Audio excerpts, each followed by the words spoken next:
श्रीकृष्णाय नमः। विपदः सन्तु न शश्वत् तत्र तत्र जगद्गुरो भवतो दर्शनं यत् स्यात् अपुनर्भव दर्शनम्. நமஸ்காரம். இன்று நாம் பாகவத அமிர்தம் தொடர், அதாவது பாகவத அமிர்தம் சீரீஸ் ஆரம்பிக்கிறோம்.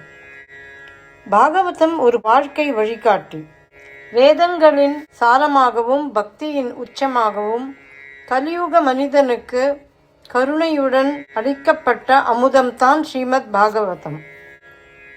பாகவதம் என்பது தெய்வீக கதை அல்லது கடவுளை வழிபடுபவர்களின் கதை. பாகவதம் 18 மகா புராணங்களில் ஒன்றாகும். 12 காண்டங்கள் அல்லது ஸ்கந்தங்கள் மற்றும் 18,000 ஸ்லோகங்கள் உள்ளன.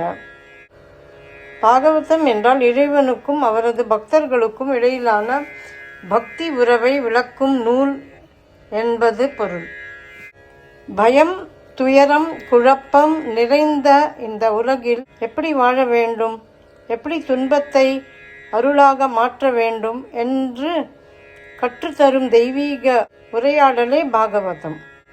பரீட்சித் மன்னனின் 7 நாட்கள், சுகபிரம்ம ரிஷியின் அமுத மொழிகள், கிருஷ்ண பக்தியின் பரிபூர்ண வடிவம், இதுவே ஸ்ரீமத் பாகவதம்.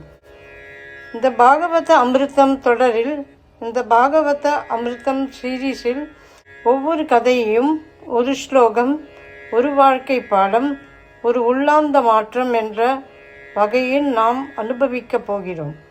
வாருங்கள், பாகவத அமுதத்தில் நம்மை நாமே நினைத்து கொள்வோம்.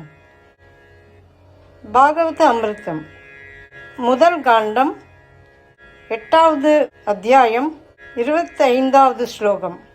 விபதः சந்து ந ஷஸ்வத் தத்ர தத்ர ஜகத்குரோ பவதோ தர்சனம் யத் ஸ்யாத் அபுனர்பவ தர்சனம்.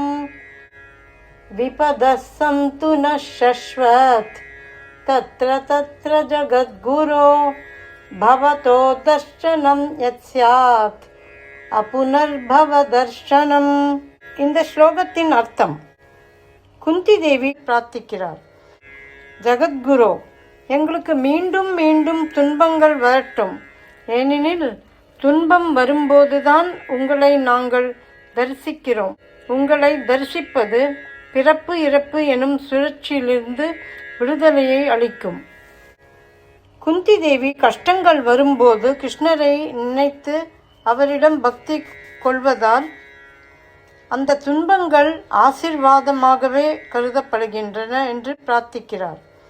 கஷ்டங்கள் கிருஷ்ணரை நினைக்க உதவுகின்றன, ஆனால் சுகபோகங்கள் அவரை மறக்க செய்து பிறவி சூழ்ச்சியில் ஆழ்த்திவிடும் என அவர் கூறுகிறார். துன்பங்களும் ஆன்மீக வளர்ச்சிக்கு வழி, அதான் இந்த ஸ்லோகத்தின் பொருள். மகாபாரத போருக்கு பிறகு குந்தி தேவி கிருஷ்ணரிடம் வரம் கேட்கிறார்.